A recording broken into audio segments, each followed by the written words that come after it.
Baik, bismillahirrahmanirrahim. Assalamualaikum warahmatullahi wabarakatuh. Peristiwa hijrah kaum muslimin dibagi menjadi dua. Yang pertama adalah proses ke Abisnia atau Habsyi, dan yang kedua yaitu proses hijrah ke Madinah atau Yathrib. Hijrah yang pertama ke Abisnia ini atau Habsyi untuk menghindari bahaya penyiksaan yang dilakukan oleh kaum kafir Quraisy. Akhirnya Nabi Muhammad SAW menyarankan para pengikutnya untuk hijrah ke Habsyi. Hijrah ke Habsyi juga dibagi menjadi dua gelombang. Untuk yang pertama kalinya, hijrah ke Habsyi ini dibagi menjadi 15 orang dengan 11 orang laki-laki dan 4 orang perempuan.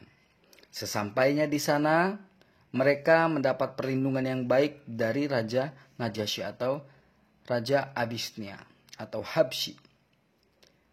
Ketika mendengar keadaan Mekah telah aman, mereka pun kembali lagi. Namun, mereka kembali mendapat siksaan melebihi dari sebelumnya. Karena itu, mereka kembali hijrah untuk yang kedua kalinya pada tahun kelima dari kenabian atau 615 Masehi. Kali ini, mereka berangkat dengan 80 orang laki-laki yang dipimpin oleh Ja'far bin Abi Thalib. Peristiwa hijrah ke Habsyi ini menjadi sebuah kekhawatiran untuk kaum kafir Quraisy. Apa yang dikhawatirkannya? Yaitu ada dua. Yang pertama, kaum muslimin dapat menjalin hubungan yang luas dengan masyarakat Arab.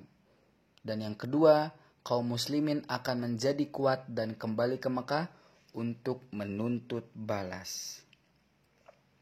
Akhirnya, kaum kafir Quraisy ini mengutus Amr bin As dan Abdullah bin Rabi'ah untuk menemui Raja Najasyi. Dan keduanya berkata, "Wahai paduka raja, mereka yang datang ke negeri Tuhan ini adalah budak-budak kami yang tidak mempunyai malu. Mereka meninggalkan agama nenek moyang mereka dan tidak pula menganut agama. Mereka membawa agama yang mereka ciptakan sendiri yang tidak kami kenal dan tidak juga paduka pahami. Kami diutus oleh pemimpin-pemimpin mereka, orang tua mereka dan paman-paman mereka serta keluarga mereka agar mengembalikan orang-orang itu kepada pemimpin kami. Mereka lebih mengetahui betapa orang-orang itu mencemarkan dan mencerca agama mereka." Akhirnya Raja Najasyi kemudian memanggil kaum muslimin untuk bertanya kepada mereka, "Agama apa ini sampai membuat tuhan-tuhan meninggalkan masyarakat tuhan-tuhan sendiri?" Kata Raja Najasyi. Akhirnya kaum muslimin diwakili oleh Ja'far bin Abi Thalib menjawab, "Paduka raja, masyarakat kami adalah masyarakat yang bodoh, menyembah berhala, memakan bangkai, melakukan berbagai macam kejahatan, dan memutuskan hubungan dengan kerabat. Tidak baik dengan tetangga, yang kuat menindas, yang lemah ditindas. Demikianlah keadaan masyarakat kami hingga Allah Subhanahu wa taala mengutus seorang rasul dari kalangan kami sendiri yang kami kenal asal usulnya. Jujur, dapat dipercaya dan bersih. Ia mengajak kami hanya menyembah kepada Allah Subhanahu wa taala yang Maha Esa dan meninggalkan batu-batu dan patung-patung yang selama ini kami sembah dan melarang kami untuk berdusta.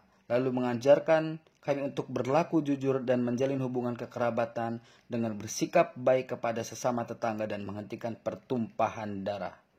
Ia melarang kami melakukan segala perbuatan jahat, menggunakan kata-kata dusta dan keji, memakan harta anak yatim dan mencemarkan nama baik perempuan yang tak bersalah.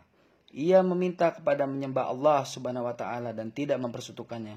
Jadi yang kami sembah hanya Allah Subhanahu wa taala yang tunggal, tidak mempersekutukannya dengan apa dan siapapun.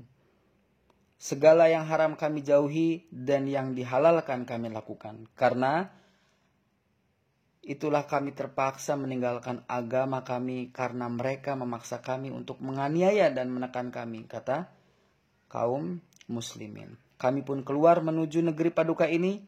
Padukalah yang menjadi pilihan kami. Senang sekali kami berada di dekat paduka dengan harapan di sini tidak ada penganiayaan." Mendengar pernyataan yang demikian fasih dan santun, akhirnya Raja Najasyi memberikan perlindungan kepada kaum muslimin hingga kemudian mereka hidup untuk beberapa lama di negeri yang jauh dari tanah kelahirannya. Untuk hijrah yang kedua, yakni hijrah ke Madinah atau ke Yathrib, atau bisa dikenal dengan peristiwa Iqrar Aqabah II. Iqrar Aqabah yang kedua ini dilakukan 2 bulan setelah hijrah ke Habsyi. Lalu hijrah ke Madinah ini dilakukan dengan sebanyak 150 orang kurang lebih. Dan hanya Abu Bakar dan Ali yang masih menjaga dan membela Nabi Muhammad SAW di Mekah. Lalu Nabi Muhammad SAW dengan ditemani Abu Bakar dan Ali segera berhijrah ke Madinah atau Yathrib. Sesampainya di Kuba yang kurang lebih jaraknya 5 km dari Yathrib, Nabi beristirahat dan kami tinggal di sana selama beberapa hari. Nabi menginap di rumah Ummi Kalsum bin Hindun. Di halaman rumah ini, Nabi membangun sebuah masjid. Nah, inilah masjid pertama yang dibangun pada masa Islam yang kemudian dikenal dengan Masjid Kuba. Tak lama kemudian, Ali datang menyusul setelah menyelesaikan amanah yang diserahkan Nabi kepadanya pada saat berangkat hijrah. Ketika Nabi memasuki Yathrib, ia dilulukan oleh penduduk kota itu dan menyambut kedatangannya dengan penuh kegembiraan. Sejak itulah nama Yathrib diganti dengan Madinatun Munawwarah atau kota yang bercahaya. Atau Madinatun Nabi, kota Nabi yang memancarkan sinar Islam ke seluruh penjuru dunia.